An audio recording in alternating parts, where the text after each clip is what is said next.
Mark, I know you were planning to visit Cyprus, but we have been invited to come to the Federation headquarters for dinner as well to know what to do, and that's going to happen in the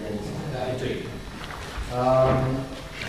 Theresa Villiers is very keen to go next. Theresa, please, the floor is yours.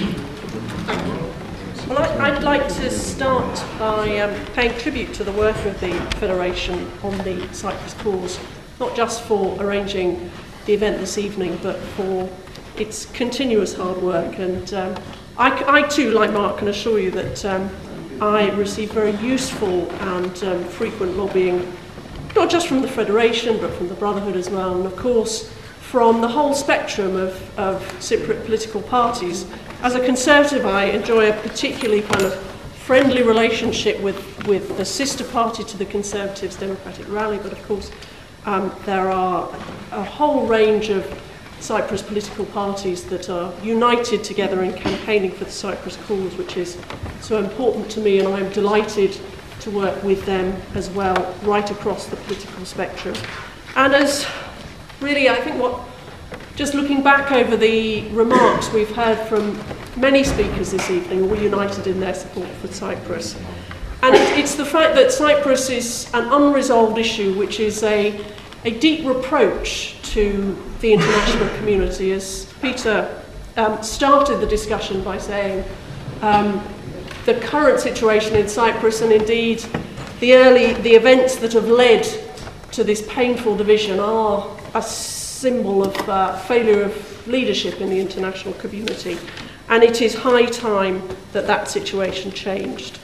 And I am delighted to say that my party is committed to supporting Cypriots in their search for that much wanted solution for a just, lasting and balanced settlement of the Cyprus question, which sees Cypriots, whether they're Greek Cypriots, Turkish Cypriots, Maronites, and indeed the English, because there's a lot of them in Cyprus these days, living harmoniously together in a united Cyprus once again, with a single citizenship and a single international personality, a single nation once again.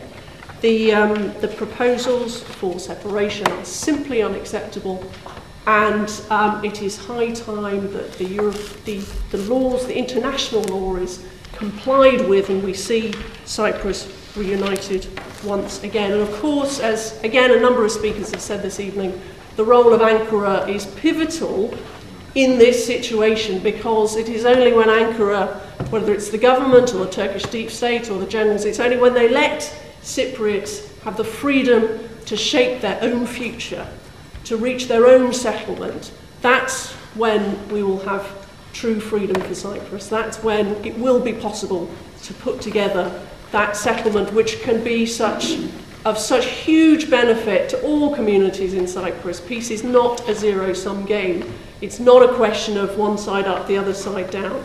Everyone will benefit if we can finally solve this problem, which has been such a painful episode for Europe for far, far too long. And make no mistake, this is Europe's problem. Nicosia, of course, it's often said, but it's Europe's last divided capital. And that division is something that European leaders must be aware of, should be focused on, and certainly the part I try to play in the work alongside, of course, many others, particularly the government of Cyprus, but representatives here in the UK as well, to get Cyprus admitted as a full member of the European Union. At the top table of European decision-making, I think, was critical to the struggle to achieve freedom for Cyprus. And I'm proud of the role that I was able to play in that.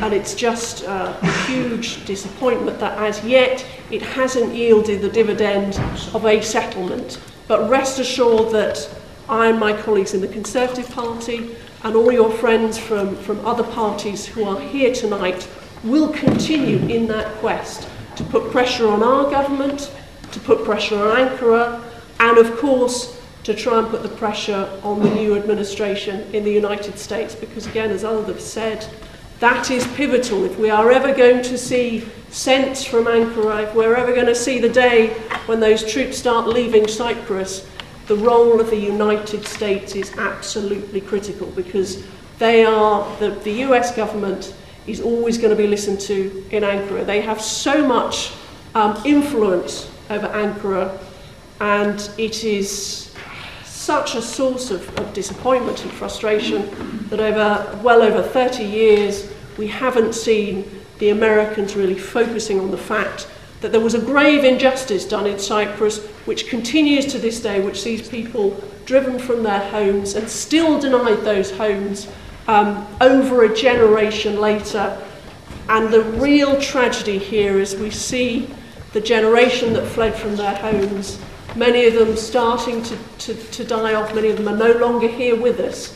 And I think that is again a reproach to the international community and should motivate us all, whether we're parliamentarians in the United Kingdom or officials in the United Nations or officials in the State Department in Washington or those politicians in Brussels. We should all be making bigger efforts to see this settlement take place and to support Cypriots and give them the freedom that they need to reach that settlement, which will see them living peacefully together to the benefit of every single man and woman who lives in Cyprus. Thank you. Thank